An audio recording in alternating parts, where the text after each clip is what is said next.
Udah, Far. Oke, terima kasih Feni. Bismillahirrahmanirrahim. Assalamualaikum warahmatullahi wabarakatuh. Waalaikumsalam warahmatullahi Warahmatullahi wabarakatuh. wabarakatuh. Oke, Waalaikumsalam warahmatullahi wabarakatuh. bagaimana kabarnya hari ini? Apakah sehat? Alhamdulillah sehat, Bu. Alhamdulillah. Oke, baik. Seperti biasa di jam 11 itu tandanya kita masuk ke pelajaran biologi. Materi kemarin kita sudah belajar tentang ekosistem dan sekarang kita akan belajar tentang perubahan lingkungan atau iklim dan daur ulang limbah. Nah, sebelum memulai pembelajaran, boleh Agung tolong disiapkan? Baik Ibu Farah. Nah, baik teman-teman, sebelum kita memulai pembelajaran biologi pada hari ini, alangkah baiknya kita berdoa menurut agama dan kepercayaan masing-masing. Berdoa dimulai. Berdoa cukup, saya kembalikan kepada Ibu Afarha. Oke, baik. Sebelumnya, Ibu ingin absensi, tetapi absensinya itu melalui link ya. Jadi nanti anak-anak tolong sambil memperhatikan, langsung sambil mengisi absensi. Ya. Oke, terima kasih banyak Agung selaku ketua kelas. Oke, seperti yang telah Ibu katakan sebelumnya, hari ini kita akan melanjutkan materi kemarin tentang ekosistem. Nah, kita boleh di slide selanjutnya, kita lanjut. Nah, adapun untuk pembelajaran hari ini, tujuannya Ibu ingin mempoinkan dua hal, yaitu untuk mengidentifikasi faktor-faktor penyebab perubahan lingkungan dan juga untuk menganalisis dampak perubahan lingkungan. Ya, boleh slide selanjutnya. Sebelum kita masuk ke materi, ada yang ingin bertanya atau ada yang ingin apa tentang tujuan pembelajaran atau semua sudah mengerti? Nah, oke, karena tidak ada berarti disinyalir semuanya sudah mengerti ya. Dan sekarang kita akan masuk ke materi yaitu perubahan lingkungan atau iklim ya. Sebelum kita membahas lebih dalam, kira-kira ada yang bisa membantu Ibu nggak untuk menjelaskan apa sih perubahan lingkungan atau iklim itu? Saya, Bu. Oke, silakan Alivia. Izin berpendapat, Bu. Perubahan lingkungan atau iklim itu merupakan adanya kesetimbangan kondisi lingkungan karena terjadi pengurangan fungsi dari komponen atau hilangnya sebagian dari komponen, Bu. Oke, terima kasih banyak Alivia karena Alivia sudah menjelaskan pendapatnya tentang perubahan lingkungan. Sekarang boleh di slide selanjutnya akan Ibu jelaskan dulu nih tentang pengertian lingkungan hidup dan perubahannya. Nah, jadi lingkungan hidup itu dapat diartikan sebagai lingkungan fisik yang mendukung kehidupan serta proses-proses yang terlibat. Jadi, karena adanya keseimbangan lingkungan yang secara alami dapat berlangsung apabila komponen yang terlibatnya itu dalam interaksi itu yaitu komponen abiotik dan biotik yang telah Ibu sampaikan di materi ekosistem, ini berperan sesuai ke kondisi keseimbangan serta berlangsungnya aliran energi dan siklus biogeokimia. Nah, tadi Alivia sudah menjelaskan tentang definisinya mengenai perubahan lingkungan dan benar sekali jawabannya. Untuk poinnya itu ada di kata ketidakseimbangan.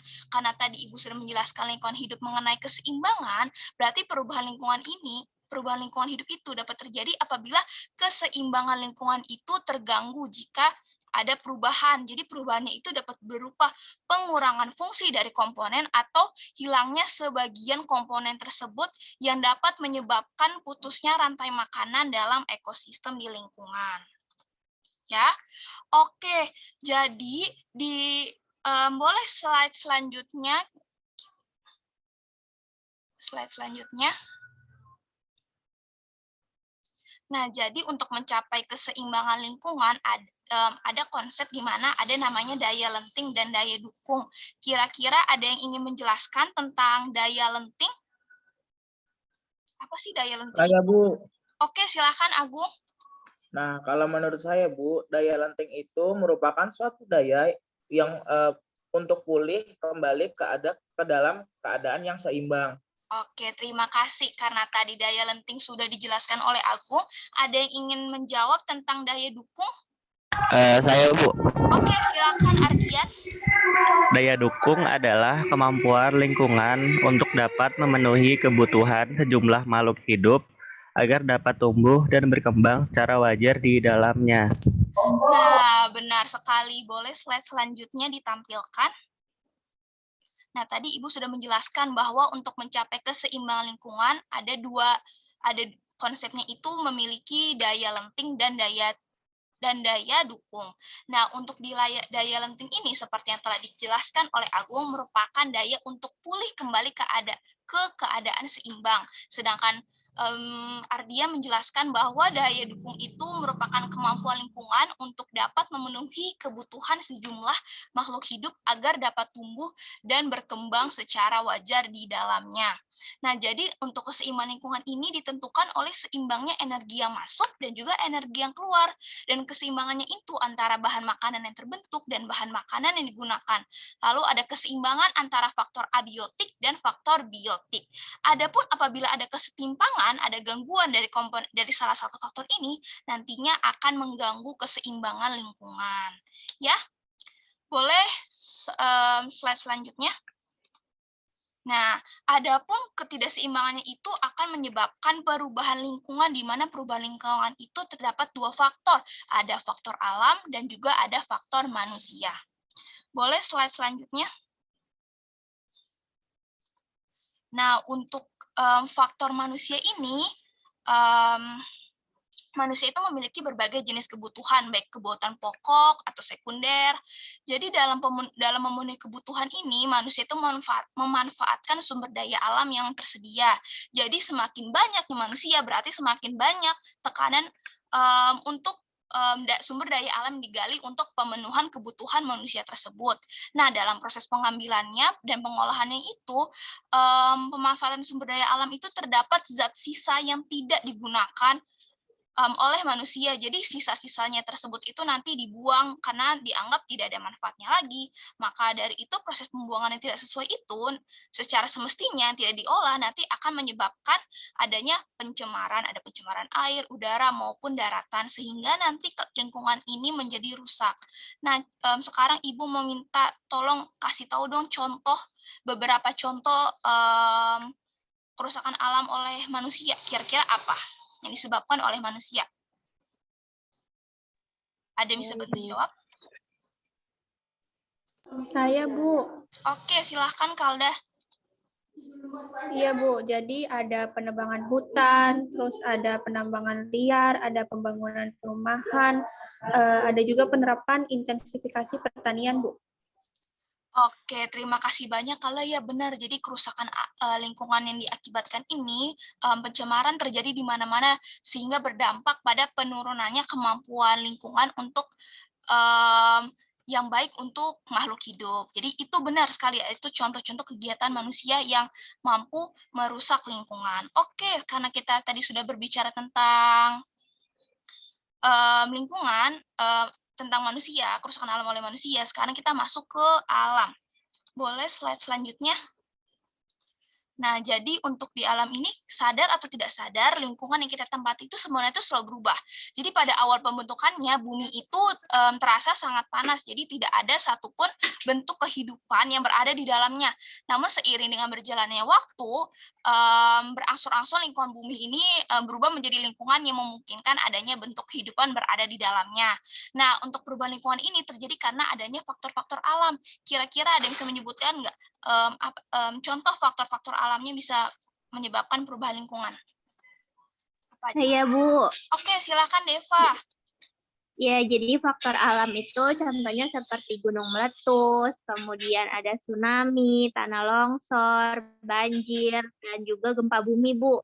Iya, benar sekali. Jadi tidak dapat dipungkiri bahwa tidak hanya manusia saja yang berkontribusi dalam kerusakan lingkungan, tetapi alam juga memang dari ciptaan Tuhan memang sudah seadanya kalau alam itu juga bisa menyebabkan perubahan lingkungan. Oke, boleh slide selanjutnya.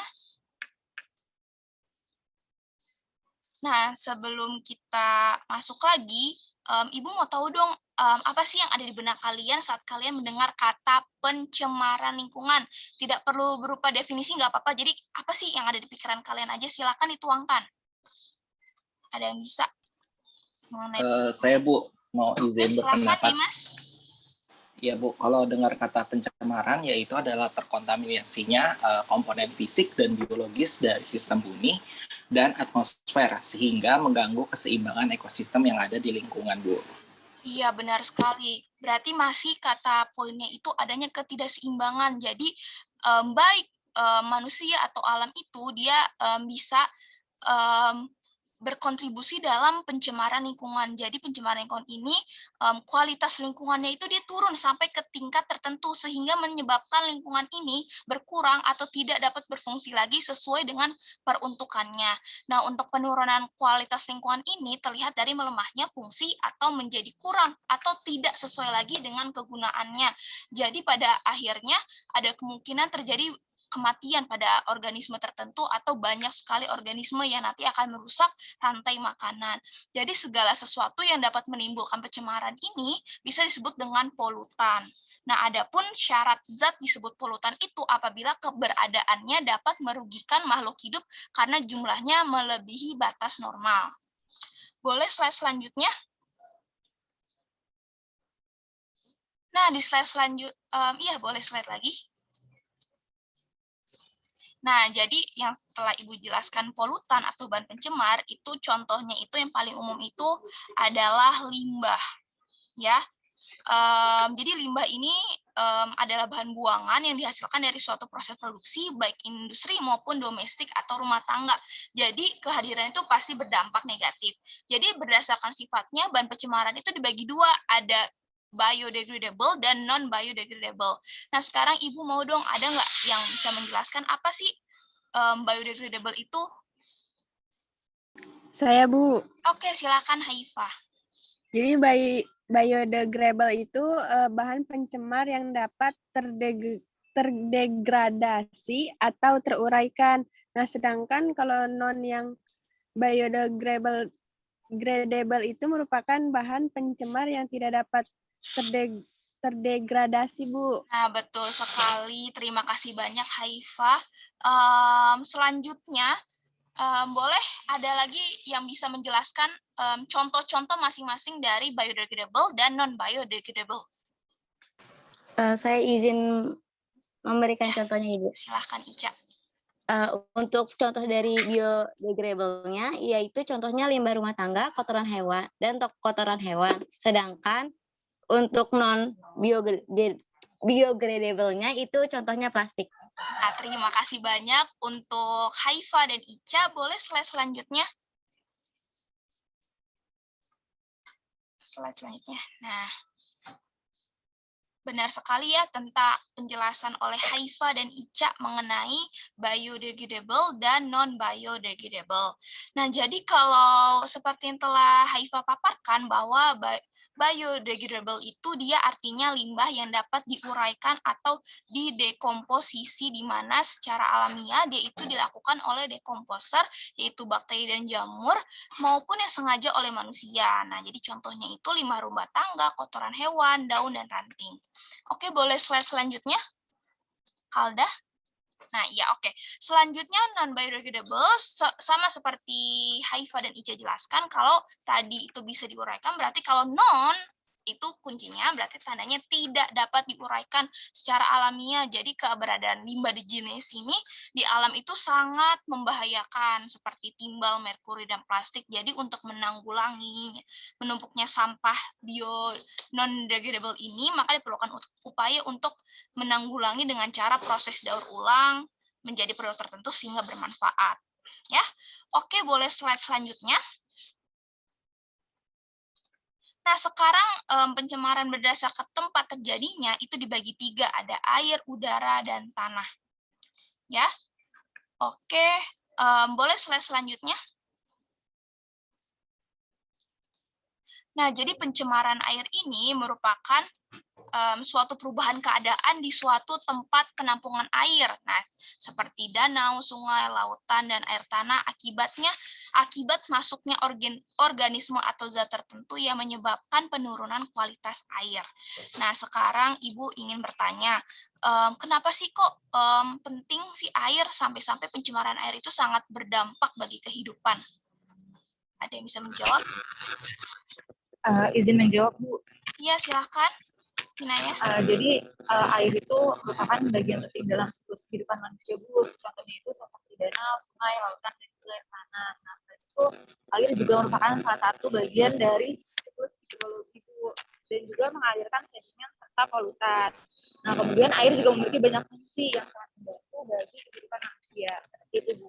Oh iya, 100 buat Inayah, benar sekali. Karena seperti yang telah Ibu jelaskan bahwa terjadinya itu di tempat penampungan air, jadi pemanfaatan terbesar itu ada di danau, sungai, lautan, dan air tanah untuk irigasi pertanian, atau untuk bahan baku air minum, atau saluran pembuangan air hujan dan air limbah. Jadi bahkan ada juga yang berpotensi sebagai objek wisata. Jadi seperti yang telah kita ketahui, air ini merupakan salah satu kebutuhan vital bagi seluruh makhluk hidup, terutama manusia. Jadi untuk mendapat konsumsi air itu berarti harus memenuhi syarat fisik, kimia, dan biologis. Apabila air tercemar, berarti airnya tidak layak, berarti dia tidak dapat dikonsumsi karena tidak memenuhi 3 syarat tersebut. Boleh slide selanjutnya? Untuk slide selanjutnya, kita akan membahas tentang penyebab pencemaran air, ya. Nah, untuk penyebab pencemaran air ini bisa ada beberapa, ya, yaitu pertama pembuangan limbah industri ke perairan, yaitu ke sungai, danau, dan lautan. Lalu pembuangan limbah rumah tangga domestik, ada juga yang ke sungai, seperti air cucian, air kamar mandi, dan juga pembuangan limbah rumah sakit, dan juga limbah peternakan ke sungai. Lalu ada juga penggunaan pupuk dan pestisida yang berlebihan. Biasanya petani kalau ingin mengusir hama, dia itu biasa menggunakan pupuk dan pestisida, tetapi dalam jumlah yang banyak sehingga mendapatkan efek pencemaran air dan juga tanah juga bisa. Selanjutnya terjadi erosi karena adanya partikel-partikel tanah yang ke perairan. Lalu ada juga penggunaan racun dan bahan peledak saat menangkap ikan. Lalu ada juga banyak kejadian seperti tumpahan minyak atau karena kebocoran tanker atau ledakan sumur minyak ke lepas pantai. Ya. Oke, boleh slide selanjutnya. Nah, sekarang kita ke pencemaran udara. Nah, jadi pencemaran udara itu masuk atau tercampurnya unsur-unsur berbahaya ke dalam atmosfer, di mana nanti akan mengakibatkan terjadinya kerusakan lingkungan, gangguan kesehatan, dan juga menurunkan kualitas lingkungan. Seperti yang kita ketahui, sebagai kita belajar anak biologi, pasti kita tahu dong kalau udara itu dikomposisi oleh beberapa komponen kimia, seperti ada berapa persen nitrogen, berapa persen oksigen, dan sebagainya. Jadi udara ini dia dikatakan normal dan dapat mendukung kehidupan manusia apabila komposisinya itu sesuai dengan peruntukannya. Nah, apabila terjadi penambahan gas lain ataupun pengurangannya akan menimbulkan gangguan serta perubahan komposisi dari udara tersebut, sehingga udara dikatakan sudah tercemar atau sudah berpolusi. Nah, adapun akibat aktivitas perubahan manusia, itu udara itu menurun kualitasnya. Jadi perubahan kualitas ini dapat berupa perubahan sifat fisik dan maupun sifat kimiawi. Nah, seperti kita tahu, kalau perubahan kimiawi dari katanya berarti dia itu mengubah komponen kimianya. Nah, jadi kualitas udara yang dipergunakan itu sangat penting untuk kehidupan dan bergantung kepada lingkungannya. Jadi kita bisa lihat nih, kenapa di udara di kota dan udara di desa itu berbeda. Di udara di desa itu seperti saat kita menghirup sejuk, enak, karena tidak ada polusi, tidak ada bahan kimia apapun, komposisi kimia yang dapat merubah struktur udara yang sehat. Sedangkan kalau di perkotaan kita merasa empuk walaupun banyak udara, banyak asap, karena sudah tercemar udaranya, seperti itu. Nah, selanjutnya kalian tahu nggak sih kalau pencemaran udara itu dapat dibagi 2? Tahu, Bu. Ya, benar sekali. Kalau gitu, ada yang mau menjelaskan secara singkat nggak dan mengenai klasifikasi tersebut? Saya mau coba jawab, Bu. Iya, silahkan Kalda. Iya, jadi ada dua ya Bu, ada pencemaran primer dan juga pencemaran sekunder. Nah, kalau yang primer ini merupakan pencemar yang ditimbulkan langsung dari sumber pencemaran udara. Nah, contohnya itu adalah kendaraan yang bermotor. Lalu yang pencemaran sekunder ini merupakan pencemar yang terbentuk dari reaksi pencemar-pencemar primer yang ada di atmosfer. Contohnya itu seperti sulfur dioksida, sulfur monoksida, gitu Bu. Oke, boleh slide selanjutnya. Nah, sudah tepat sekali apa yang telah Kalda jelaskan ya, sesuai namanya pencemaran primer. Berarti primer itu utama, berarti pencemaran itu dia langsung dari sumber pencemaran udara. Jadi diantaranya kendaraan bermotor dan aktivitas mesin pembakar pada pabrik-pabrik. Jadi karena akibat dari pembakaran yang tidak lengkap. Maka dari itulah kenapa kalian suka mendengarkan uji emisi kendaraan. Nah, uji emisi kendaraan ini merupakan salah satu upaya pemerintah untuk menjaga lingkungan agar tetap ramah dan sehat, ramah lingkungan dan sehat. Jadi uji emisi ini dia mengetahui kinerja mesin sehingga tingkat efisiensi pembakaran dalam mesin kendaraan bermotor ini maksimal. Jadi tidak ada gas-gas buangan yang keluar dan tidak mampu mencemari lingkungan. Selanjutnya sekunder di mana dia terbentuk dari reaksi pencemaran primer di atmosfer. Jadi contohnya benar seperti yang Kalda katakan, ada gabungan sulfur dioksida, monoksida, dan lain sebagainya. Ya, boleh slide selanjutnya. Nah, sekarang kita mulai membahas tentang kegiatan yang menimbulkan polusi. Yang pertama itu ada asap dari cerobong pabrik, kendaraan bermotor, pembakaran atau kebakaran hutan, asap rokok di mana dia membebaskan karbon monoksida dan karbon dioksida ke udara. Lalu ada juga asap vulkanik dari aktivitas gunung berapi dan asap letusan gunung berapi di mana dia itu menebarkan partikel-partikel debu ke udara. Lalu ada juga bahan dari partikel radioaktif dari bom atom atau bom nuklir di mana dia membebaskan partikel debu radioaktif juga ke udara. Lalu asap pembakaran batu bara pada pembangkit listrik atau asap dari pabrik di mana dia itu juga membebaskan partikel nitrogen oksida dan juga oksida sulfur. Lalu selanjutnya itu CFC, jadi berasal dari kebocoran mesin pendingin seperti AC, lalu kulkas, itu juga sangat berbahaya bagi lingkungan. Oke, boleh slide selanjutnya. Sekarang kita ke pencemaran tanah, di mana pencemaran tanah itu merupakan keadaan di mana polutan ini masuk ke dalam lingkungan tanah sehingga tanahnya itu menurun kualitas tanah tersebut. Nah, jadi bahan polutan itu bisa zat kimia, debu, panas, radiasi, atau mikroorganisme seperti itu. Ya, oke, sebelumnya penyebab pencemaran tanah itu dibagi 3. Kira-kira ada yang tahu nggak apa? Saya tahu, Bu. Apa? Silahkan. Jadi penyebabnya itu ada limbah domestik, industri, dan pertanian, Bu. Iya, benar, domestik. Ya, iya benar. Lalu sekarang kalau sudah tahu, sekarang Ibu mau dong ada yang menjelaskan sedikit tentang limbah domestik dari kata domestik. Ada yang bisa membantu menjawab? Saya, Ibu. Oke, silahkan. Limbah domestik itu limbah dari jenis pemukiman penduduk, Bu. Oke, baik. Kita simpan dulu jawaban Lina. Selanjutnya, limbah industri. Ada yang bisa menjawab? Apa sih limbah industri? Udah ada. Saya, Bu. Oke, silakan, Mega. Limbah industri itu ada yang padat dan bubur, Bu. Tergantung sama prosesnya. Iya, oke. Kita kunci lagi jawabannya. Belum dibahas ya, nanti di akhir. Selanjutnya, limbah pertanian. Ada yang tahu? Apa itu limbah pertanian? Iya, oke. Putri, silahkan. Limbah dari hasil, kalau limbah pertanian itu limbah dari hasil pertanian, Bu. Karena biasanya petani itu memberikan pestisida untuk memberantas hama kan. Nah, pestisida tersebut yang berbahaya untuk berbagai organisme, juga termasuk pencemaran air dan tanah. Nah, bagus sekali Putri udah menjelaskan, memberikan contohnya. Berarti tadi Putri mendengarkan ya penjelasan Ibu di atas. Oke, boleh slide selanjutnya. Nah, tadi teman-teman kalian itu sudah menjelaskan mengenai Lina, Mega, dan Putri menjelaskan tentang limbah domestik, industri, dan pertanian. Nah, oke, jadi limbah domestik itu berasal dari pemukiman penduduk. Jadi perdagangan lah, pasar atau tempat tempat usaha, dan lain-lain. Lalu kebanyakan limbah domestik ini dia itu merupakan sampah basah atau sampah organik sehingga mudah diurai.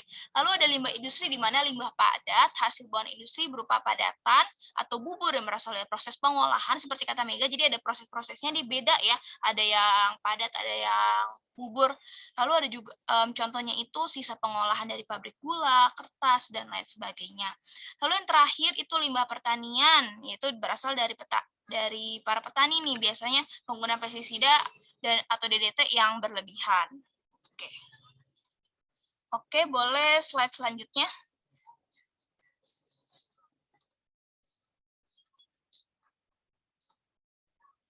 Nah, berdasarkan jenisnya, limbah itu dibagi menjadi 5. Boleh slide selanjutnya?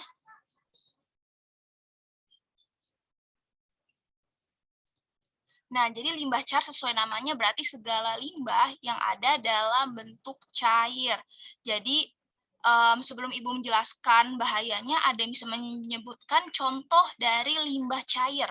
Apa aja sih, mencakup apa saja limbah cair itu? Saya Ibu. Oke, silahkan. Jadi limbah cair itu mengacu pada semua lemak, minyak, lumpur, air pencuci, limbah deterjen, dan air kotor yang telah dibuang, Bu. Iya, benar sekali. Benar, limbah cair itu dia mengacu pada apa yang telah Kurota jelaskan tadi ya.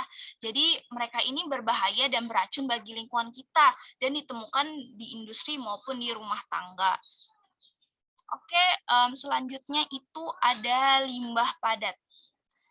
Jadi limbah padat ini merupakan limbah yang bentuknya itu padat yang dari sisa sampah padat, lumpur, dan ditemukan di rumah tangga. Nah, sekarang ada bisa nggak sih menjelaskan jenis utama dari sampah padat? Jenis utamanya apa? Saya izin menjawab, Bu.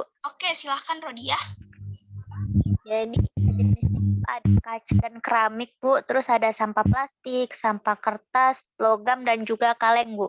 Iya, benar sekali. Oke, kita bahas satu-satu yang telah Rodia jelaskan, kaca dan keramik. Jadi bahan kaca dan keramik ini diproduksi oleh perusahaan biasanya untuk kebutuhan mereka sehari-hari. Jadi cara mengelola benar itu harus membuangnya dengan benar supaya bisa didaur ulang. Selain itu juga biar tidak melukai organisme lain ya.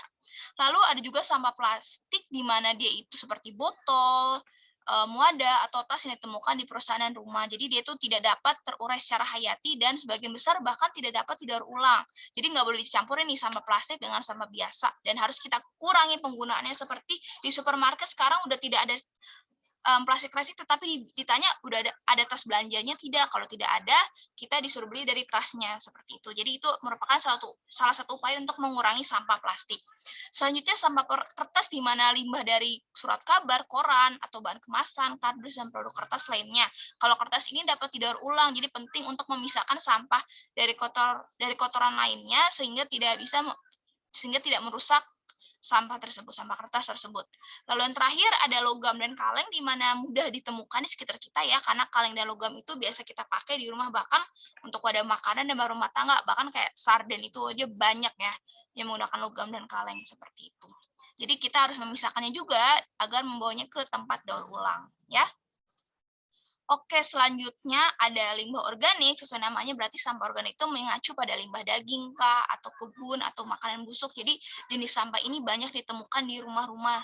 Jadi seiring berjalannya waktu mereka terurai dan berubah menjadi kotoran oleh mikroorganisme. Lalu selanjutnya ada limbah daur ulang di mana mereka itu dibuang seperti logam, furniture, sampah organik yang dapat didaur ulang pun juga termasuk ke dalam kategori ini. Oke, sekarang slide selanjutnya. Limbah terakhir yaitu limbah berbahaya di mana mencakup bahan yang mudah terbakar, korosif, beracun, dan reaktif. Jadi singkatnya ini mereka limbah yang menimbulkan ancaman signifikan atau berpotensial tinggi bagi lingkungan kita. Jadi ada contohnya, bisa dilihat di slide ini, ada e-waste, limbah medis, dan limbah radioaktif. Kira-kira ada yang mau menjelaskan dan contoh dari limbah berbahaya, dimulai dari e-waste dulu. Saya, Bu. Oke, silahkan. Jadi kalau e-waste itu adalah limbah yang dari peralatan listrik dan elektronik. Iya, benar sekali, Salwa. Kalau e-waste sesuai namanya, itu untuk electronic waste itu sampah. Jadi sampahnya itu berasal dari peralatan listrik dan elektronik. Ya, jadi seperti komputer, telepon, peralatan rumah tangga, dan mereka itu digolongkan berbahaya karena mengandung komponen beracun, misalnya berbagai logam seperti itu. Oke, selanjutnya kita ke limbah medis. Ada yang bisa menjelaskan? Saya izin menjelaskan, Bu. Oke, silahkan. Jadi limbah medis itu kan berasal dari sistem perawatan kesehatan manusia dan hewan. Biasanya limbah medis itu terdiri dari obat-obatan, bahan kimia, farmasi, perban, peralatan medis bekas, cairan tubuh, dan bagian-bagian tubuh, Bu. Iya, benar sekali seperti yang telah disebutkan oleh Kak Fifah ini. Jadi limbah medis ini dapat menular, beracun atau radioaktif atau mengandung bakteri dan mikroorganisme berbahaya, termasuk obat kebal itu juga berbahaya ya. Jadi tidak sembarang saja limbah medis untuk dibuang. Jadi harus ada penanganan khususnya karena ini termasuk limbah yang berbahaya. Jadi tidak boleh main-main. Lalu yang terakhir limbah radioaktif, ada yang bisa menjelaskan? Saya, Bu. Oke, silahkan. Iya, Bu. Jadi sesuai dengan namanya ya, limbah radioaktif ini dia mengandung bahan radioaktif yang berbahaya sehingga pengelolaannya ini akan berbeda dengan limbah-limbah yang lain gitu, Bu. Benar, karena dia mengandung bahan radioaktif berarti kita tahu berarti itu berbahaya sehingga pengolahan limbah ini harus lebih berbeda, lebih signifikan, lebih teliti dan jauh dari limbah lainnya agar tidak tercampur karena ini limbah yang berbahaya. Oke, sekian yang telah dapat Ibu jelaskan. Boleh slide selanjutnya? Nah, jadi Ibu ingin setelah mendengar pembelajaran kali ini, kalian bisa menjaga terus lingkungan agar bumi kita selalu sehat. Sebelum menutup pembelajaran, ada yang ingin memberikan kesimpulan mengenai pembelajaran hari ini? Saya, Jadi Bu. apa aja sih? Oke, silahkan. Jadi setelah mendengar penjelasan Ibu, yang bisa dapat saya simpulkan hari ini adalah lingkungan hidup dapat diartikan sebagai lingkungan fisik yang mendukung kehidupan serta proses-proses yang terlibat dalam aliran energi dan siklus materi. Kemudian keseimbangan lingkungan dapat terganggu jika terjadi perubahan berupa pengurangan fungsi dari komponen atau hilangnya sebagian komponen yang dapat menyebabkan putusnya rantai makanan dalam ekosistem di lingkungan itu. Kemudian kita belajar juga mengenai perubahan lingkungan dapat disebabkan oleh faktor alam seperti gunung meletus dan gempa bumi, serta oleh aktivitas manusia seperti penebangan hutan dan pencemaran lingkungan. Lalu pencemaran adalah masuknya atau dimasukkannya makhluk hidup, zat energi, dan atau komponen lain ke dalam lingkungan atau berubahnya tatanan lingkungan oleh kegiatan manusia atau oleh proses alam sehingga kualitas lingkungan turun sampai ke tingkat tertentu yang menyebabkan lingkungan menjadi kurang atau tidak dapat berfungsi lagi sesuai dengan peruntukannya. Kemudian yang terakhir kita juga belajar mengenai zat pencemar atau limbah. Berdasarkan sifatnya digolongkan menjadi limbah cair, limbah padat, limbah organik, limbah daur ulang, dan limbah berbahaya. Oke, terima kasih banyak Vini. Berarti tadi selama pelajaran Vini mulai mencatat poin-poinnya karena semuanya telah dijelaskan. Yang pertama mengenai definisi lingkungan hidup, di mana lingkungan adanya hubungan keseimbangan antara komponen biotik dan abiotik. Lalu keseimbangan ini dapat terganggu kalau tadi lingkungan hidup tidak seimbang, berarti dia akan terjadi perubahan lingkungan, di mana perubahan lingkungan itu ada faktornya, itu faktor alam dan faktor manusia. Lalu Ibu juga menjelaskan tentang pencemaran, tentang pengertian pencemaran dan contoh-contoh pencemaran berdasarkan tempat terjadinya, yaitu air, udara, dan tanah. Dan yang terakhir itu adalah zat pencemar atau limbah yang dibagi menjadi 5 berdasarkan sifatnya. Ada limbah cair, ada limbah padat, organik, daur ulang, dan juga limbah berbahaya, seperti itu. Oke, setelah selesai materi kali ini, Ibu izin jadi ada tugas ya. Jadi seperti biasa setelah materi ada tugas, sudah Ibu kirim di bawah. Mengenai tugasnya sebentar Ibu share screen, Ibu jelaskan panduannya dulu ya untuk tugasnya ya. Sebentar. Oke, jadi di link yang telah Ibu kasih itu ada PowerPoint Ibu dan juga LKPD yang pertama ya. LKPD ini bisa dilihat, jadi ada tanah longsor, limbah sampah, banjir, dan pencemaran udara. Pertanyaan Ibu yang pertama, faktor apa saja yang mengakibatkan perubahan lingkungan pada 4 gambar tersebut? Lalu jelaskan jenis gambar yang pencemaran terjadi pada gambar ketiga dan 4, yaitu di limbah sampah dan pencemaran udara. Lalu dijelaskan juga dampak perubahan lingkungan yang terjadi pada peristiwa di gambar 4 di pencemaran udara, serta diberi alternatif penanggulangannya. Nah, seperti biasa, tugas dikumpulkan H-1 sebelum kelas hari ini, dan sudah Ibu sediakan tempat pengumpulannya di Google Classroom. Jadi tolong untuk dikerjakan tugasnya, ini tugasnya merupakan tugas individu ya, tetapi boleh sambil berdiskusi dan boleh juga membuka internet untuk mencari referensi dan sumbernya. Oke, sekian yang bisa Ibu sampaikan untuk pembelajaran hari ini mengenai perubahan lingkungan atau iklim dan daur ulang limbah.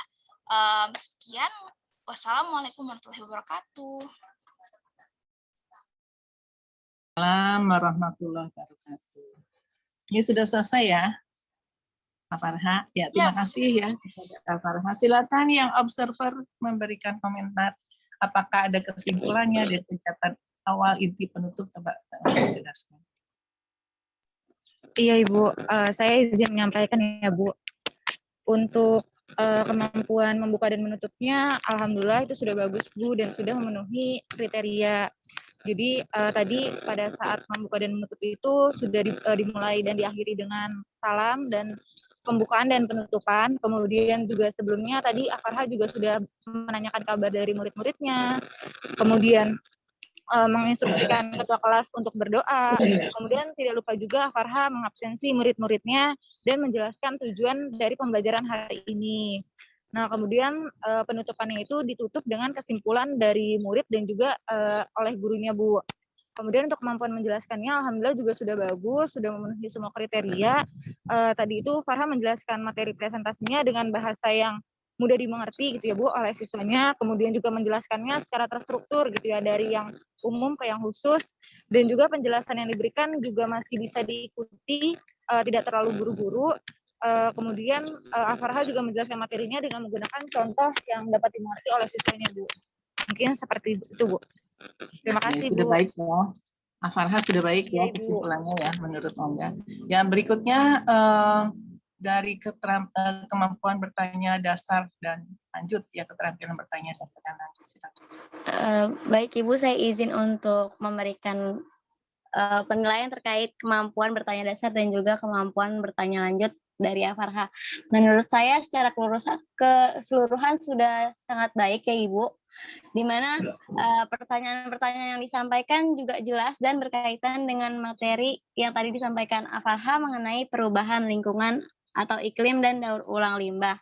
Pertanyaan juga disampaikan tidak terlalu terburu-buru, jadi siswa dapat lebih mudah untuk paham pertanyaan apa yang diajukan oleh Farha kepada para murid. Pertanyaan-pertanyaan yang diajukan juga sifatnya menuntun dan menggali kemampuan berpikir para siswa gitu Bu. Sehingga kemampuan berpikir siswanya juga bisa terasah dari pertanyaan-pertanyaan yang diberikan oleh Farha. Untuk kemampuan bertanya lanjutannya, menurut saya untuk tingkatan kognitifnya sejauh ini sudah cukup terpenuhi ya Ibu. Apalagi tadi di akhir juga siswa diminta kira-kira ada nggak sih yang bisa memberikan evaluasi atau kesimpulan mengenai keseluruhan dari materi pembelajaran yang telah Farha sampaikan kepada para murid. Dan juga pertanyaan ini melibatkan keaktifan seluruh siswa yang terlibat gitu Bu. Sehingga siswa juga dapat terpacu semangatnya, sehingga para siswa juga aktif dalam proses pembelajaran seperti itu Ibu. Jadi secara keseluruhan sudah cukup baik sekali. Ya, terima kasih ya. Tolong nanti dipertahankan dan kalau bisa lebih baik lagi ya Farha ya. Dan nanti kalau pada saat luring jangan sampai kemampuan menjelaskan, keterampilan membuka dan menutup pelajaran, keterampilan bertanya dasar dan lanjut sampai hilang gitu ya. Tetap ada dan ditambah dengan kemampuan lainnya seperti melakukan variasi, ya, kemudian kemampuan untuk mengelola diskusi ya, kelompok ya, mengelola kelompok, memimpin diskusi ya, dan sebagainya. Itu harus tetap ditambah dengan keterampilan lainnya. Terima kasih kepada Al-Farha yang sudah bersedia melakukan latihan peer teaching ya. Terima kasih atas semua partisipasi mahasiswa dalam pembelajaran dari pembinaan kompetensi mengajar ini. Sampai di sini dulu pertemuan kita hari ini. Sampai jumpa minggu depan ya. Semoga semuanya siap. Assalamualaikum warahmatullahi wabarakatuh. Selamat siang.